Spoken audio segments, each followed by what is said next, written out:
Hey kids, this is Ross Sewage from EXHUMED, and you're listening and watching That Metal Interview.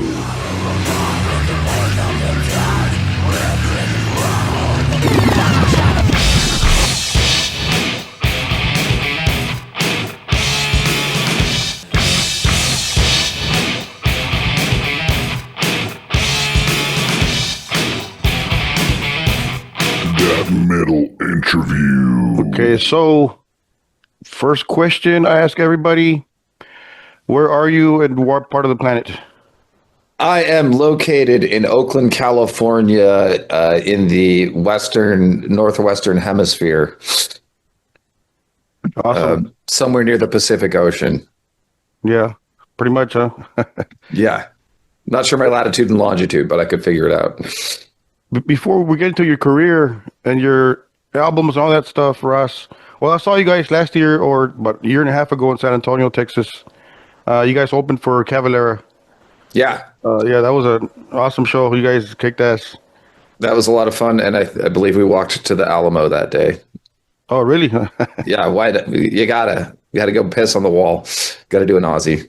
You gotta pull an Aussie, huh? Yep. So before we get into all that stuff, something that's cool to me because I'm of that age, cold slither. Oh yeah. Wow. Yeah.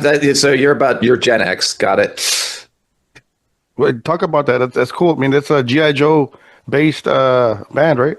Yeah. That's. EXHUMED is the main jam, of course, and then we got called in by Cobra Commander last year that needed to play a part in the reuniting first ever live show of Cold Slither, and I was tasked to play Torch, the Dreadnought, probably because I have very similar facial hair to him, so that worked out very conveniently.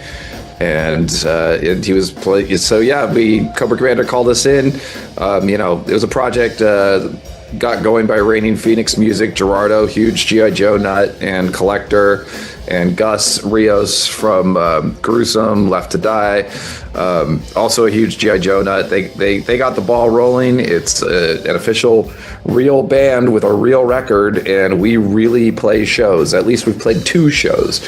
One around the San Diego Comic-Con and one around New York Comic-Con, and who knows, maybe maybe Cold Slither will be joining you soon again. Wow, that's awesome. I mean, especially if you're a fan of the cartoon, right? Of the G.I. Joe. I'm a huge collector. I'm actually, I have a toy account page where I do toy photos, and I've been doing Joe a day since January 1st of 2025, and I'm still going. I think I'm up to like figure 385 at this point, and I've still got a ways to go. So, yeah.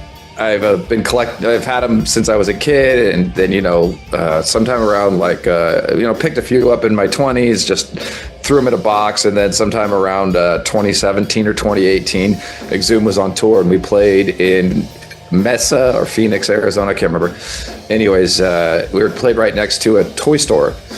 And I walked in and I was like, I could pick up just a few. And then the bug hit me again. And then I realized I'm on tour all the time with nothing to do for a large portion of my day. Why not just walk to all the toy shops within distance? And so my collection has grown quite a bit. Yeah.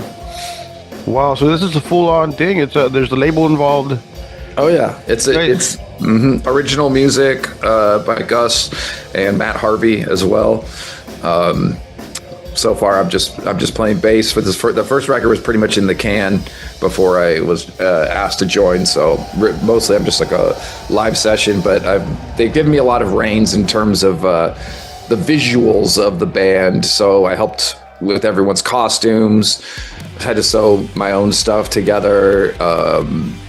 Came up with videos for the live show, and then eventually I was tasked to do a video for the band, so they put out a Christmas song, Cobra Claws Are Coming to Town.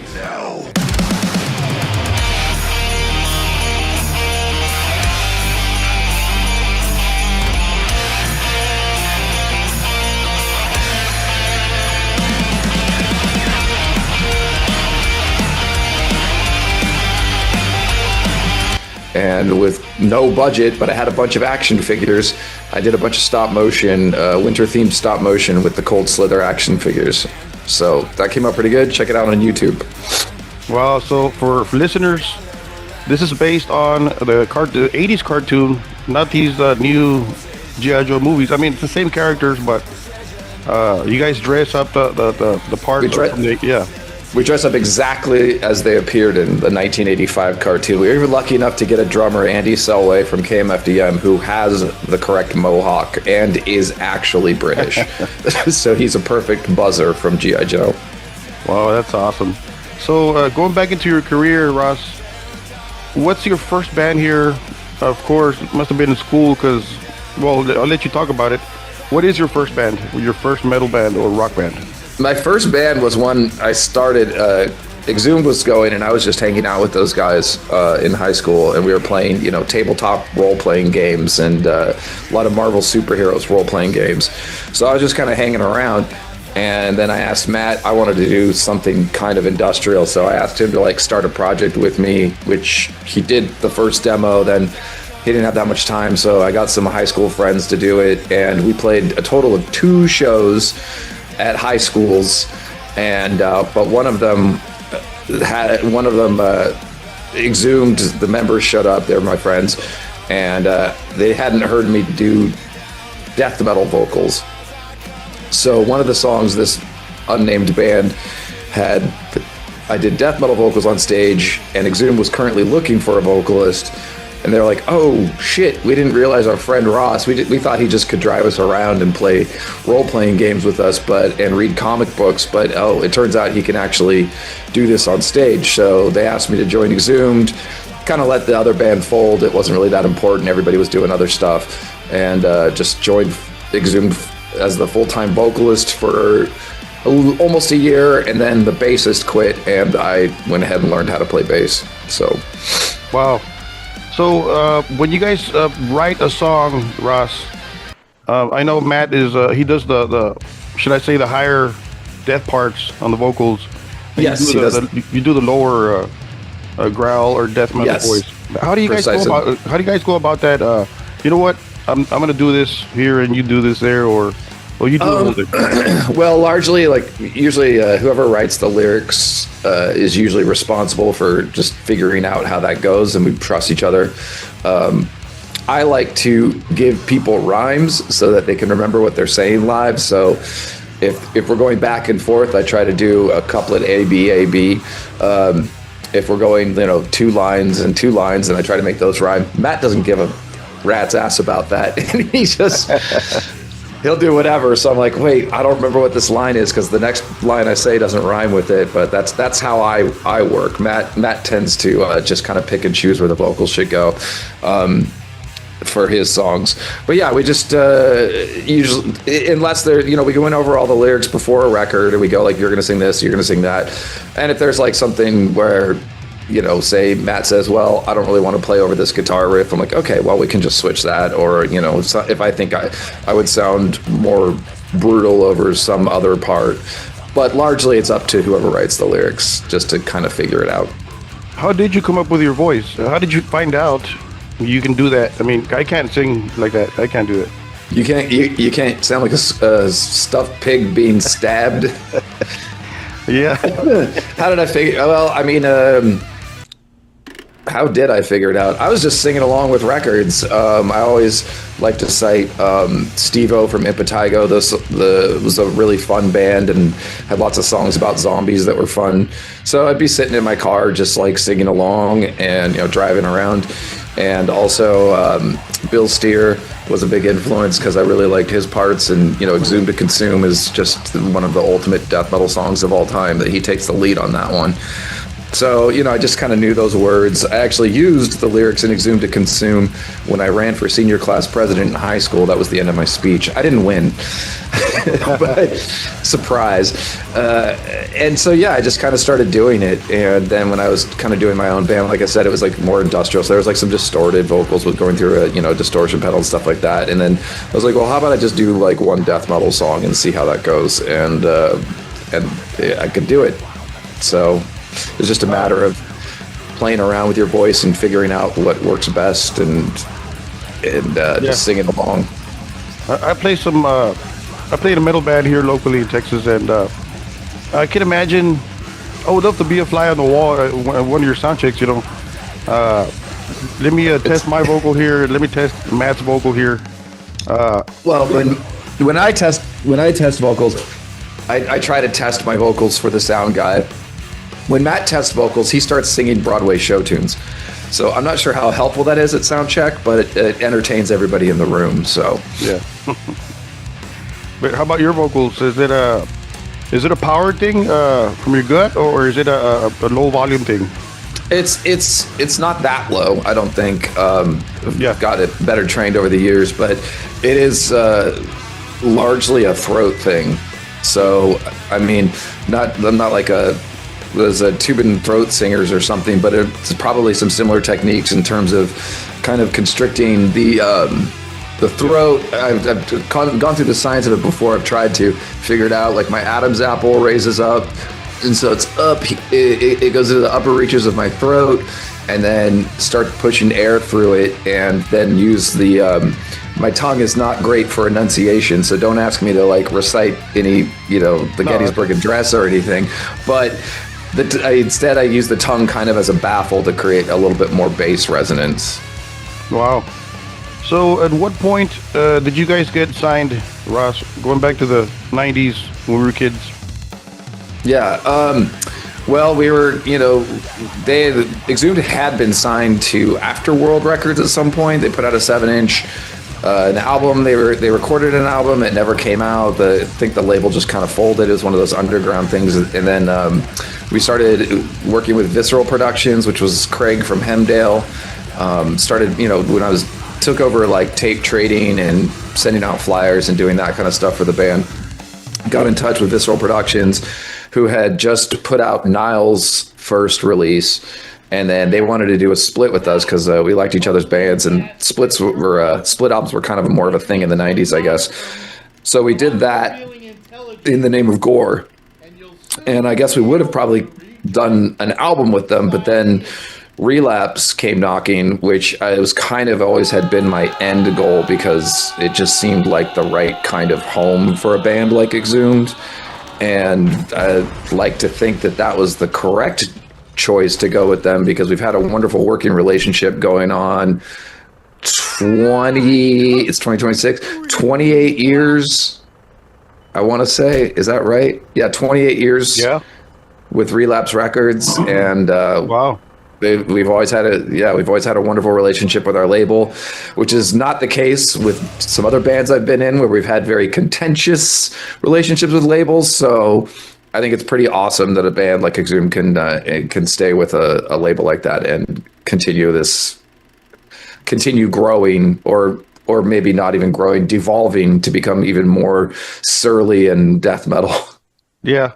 Real quick here, a weird subject here. I work at a music store here in Texas, and we get all types of people, all kinds of music genres. And do you ever get any shit for how do you present your band? I mean, hey, what kind of band do you play in? Is it do you play Poison, Motley Crue, or do you? Yeah, usually. So if I'm like checking into a hotel and they say, "What kind of band you're in?" Let's just say heavy metal. Yeah, I mean, at the end of the day, Exhumed is not. We're not pushing the extremes like some kind of tech metal bands and stuff like that, and they don't need to know that I sound like a stuck pig. They don't care. It's 2 a.m. at a Motel 6. Like they just want to go back to sleep behind the desk, and I just want to go back. I just want to get some sleep too. So yeah, I mean it's could be interesting with introducing future in-laws to that kind of a thing. And I think at the end of the day, even though we have very extreme, brutal music and a brutal subject matter, we tend to kind of have fun with our visuals and our show. So if you can get past all the gore and stuff, it's like, oh, these guys are just clowns on stage. They're just rocking out. Like, I don't think our moves are that much different than, say, a Kiss or a Cinderella, Yeah. We like doing so.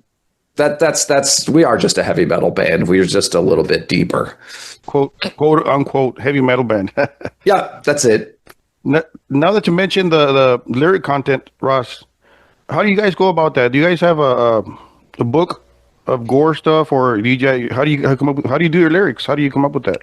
I mean, I guess back in the old days, I did pour through medical textbooks and look at stuff like that, and try to get the words. A lot of that has become rote to me now. It's just there in my head. Although, I mean, a thesaurus comes in handy quite a bit when we're writing, because you don't want to say blood every other line. You got to come up with things like ichor or whatever, spume.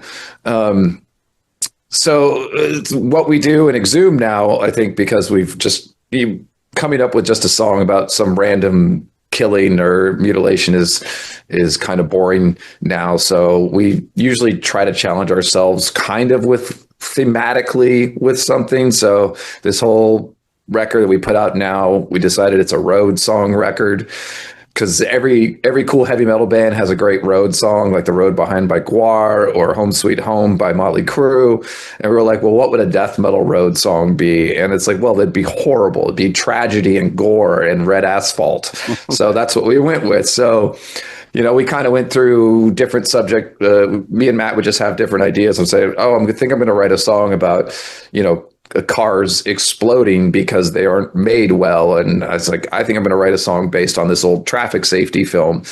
And then, or I'm going to write one about, choking on carbon monoxide. So we had the theme to work from, which can seem limiting in some ways, but in other ways, it gives you a starting off point that you like spurs your imagination forward. Wow. I can't wait to hear Red Asphalt, which is the new title, of course, February 20th. Talk about this record. I mean, you already talked about the content. How about the music? Music-wise, what does it sound like? Is it like To the Dead, or is it old school, or what does it sound like? I'd say it's got a lot of good old school grind from Exhumed, but I'd say it's also maybe one of our sleazier records, being that it's like, gore on the road. There's nothing more sleazy than being being in a band on the road, going to Flying J truck stop at 4 a.m. and getting a hot dog that's been spinning on the wheels for like, who knows how many hours, days, weeks, that hot dog might have been sitting there. And you're going to eat that shit, and you're going to get back in the van and you're going to go do your job. So yeah, I think we hit a little more sleaze and rock factor on this one, but that isn't to say that there isn't tons of blast beats and grind riffs. So I think it's definitely going to appeal to old heads, and maybe some young heads will like to rock along with us too. Who writes the riffs, Ross? Who's the riff master here? Is it Matt? Is it yourself? Matt is the riff master. Me and Sebastian Phillips are the riff sous chefs. So we've got a couple tunes each on the new record. But yeah, Matt is an unstoppable force in terms of riff. In fact, you can't, even if you wanted him to shut up and stop playing riffs, he won't stop. And which happens a lot during sound check. So it can be a bit difficult at times. But yes, Matt, at the end of the day, this is his band. He started in 1990. So at the end of the day, he's going to be the arbiter of what goes on a record and what doesn't. That said, he trusts me and Baz quite a bit to come up with some tunes. And, he might fine tune a riff, but the basic song is all there that we present and bring to the band. How do you maintain a friendship with Matt after 28 years or whatever? 25. Well, we didn't for about 15 years. So that's how we maintained. We hated each other for a while, and now and then we got over it. That happens. But yeah, we have a good working relationship. We have a lot of laughs and jokes, and we, at the end of the day, we respect each other's space and respect each other's creative abilities and what either of us can bring to the, it's his band, and he respects what I can bring to the band. And yeah, we just have a good working relationship and a good friendship too. We talk very frequently. He lives about 4 hours away from me, so I don't see him all that much except for around band stuff. But we chat, we text, we send each other memes. It's imagine I'm gonna know him until one of us dies. So I don't know if we'll still be playing music at that point. Probably be in our walkers, talking about, the latest iteration of Avengers movies or something like that. And they'll be in their walkers too. Right? At what age do you think you'll stop doing this? No offense, of course. I mean, to me, don't stop, right? Right. How far do you see yourself doing this metal touring thing, Until I'm bored of it. I haven't gotten bored yet. So it just has to be fun to me. It's not a job, and Exhumed gets paid. We do all right, but I have a day job. I've got plans. I've got places I want to be when I'm older. They might be on the road for a lot of it, as long as people keep coming and as long as we can keep things fresh and, like I said, fun. If it's not fun, I don't want to do it. Exactly. You gotta have fun. How about this European tour coming up, Matt? I'm sorry, Ross. Yeah. What do you carry? What do you fly with? Just a bass, basically, huh? You just rent a rig over there? Yeah, usually we were going over that recently. Used to always travel with an 810, and then I think we haven't been to Europe since 2019, which is kind of crazy.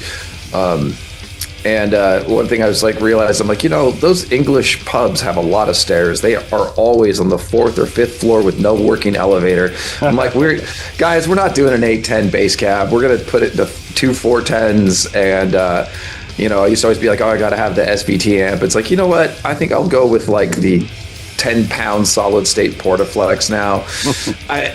We need to roll a little bit easier. We still want to do big rock and roll, but at the end of the day, I want to be able to be a little bit more pragmatic about touring over in Europe. It's different. We're not a huge rock band that can have the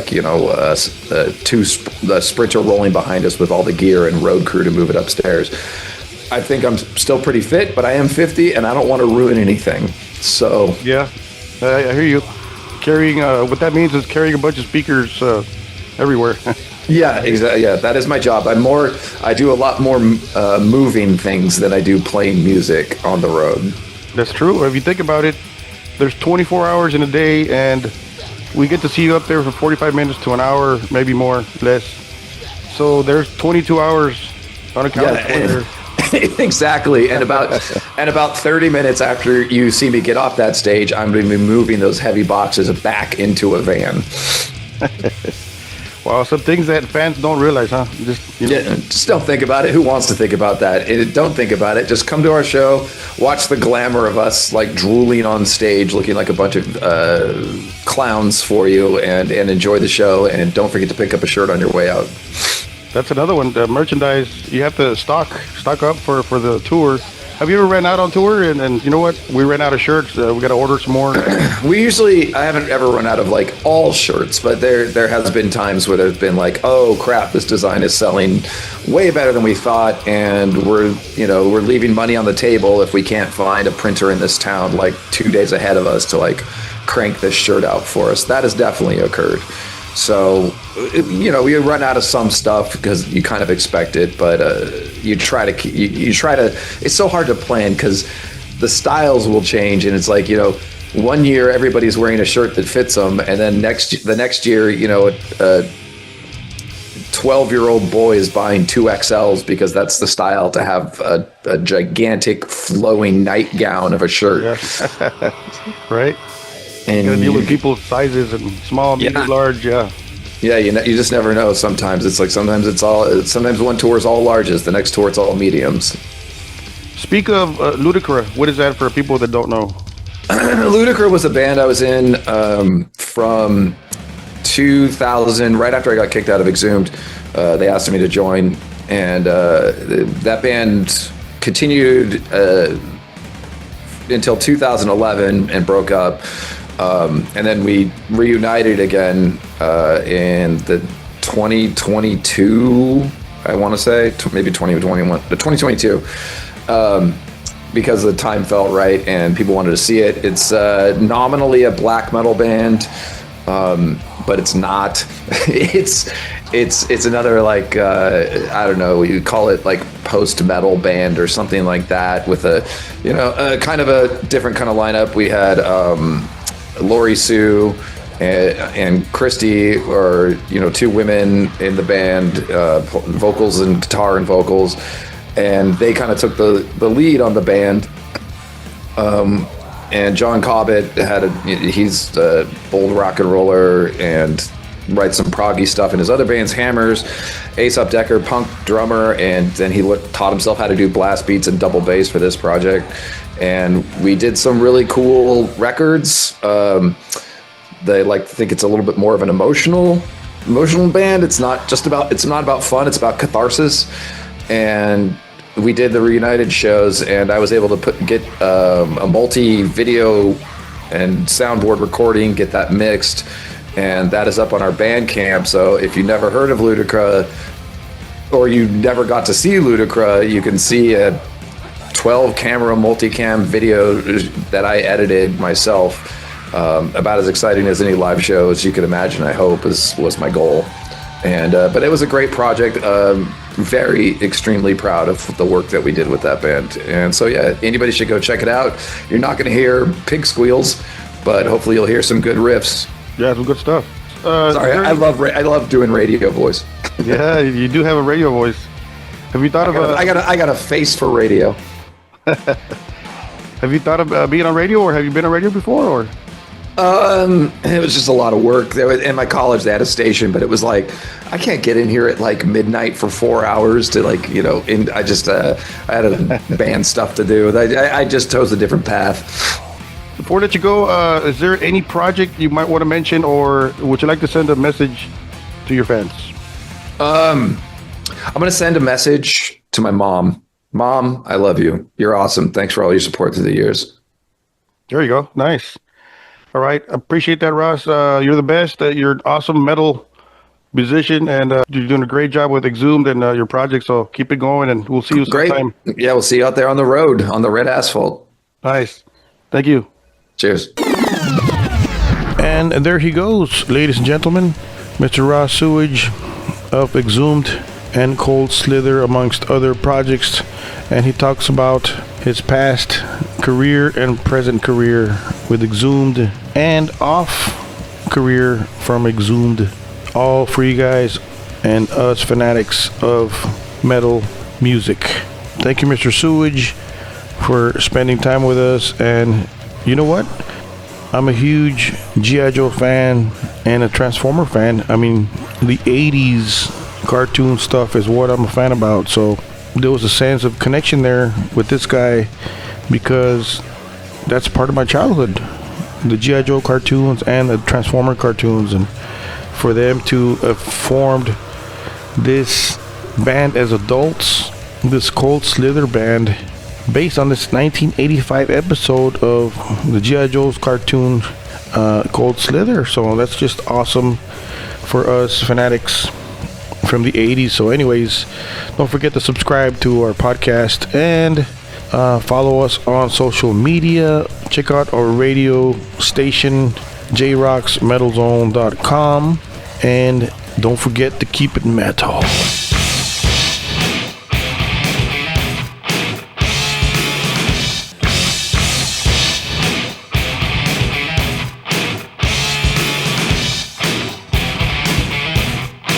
That metal interview.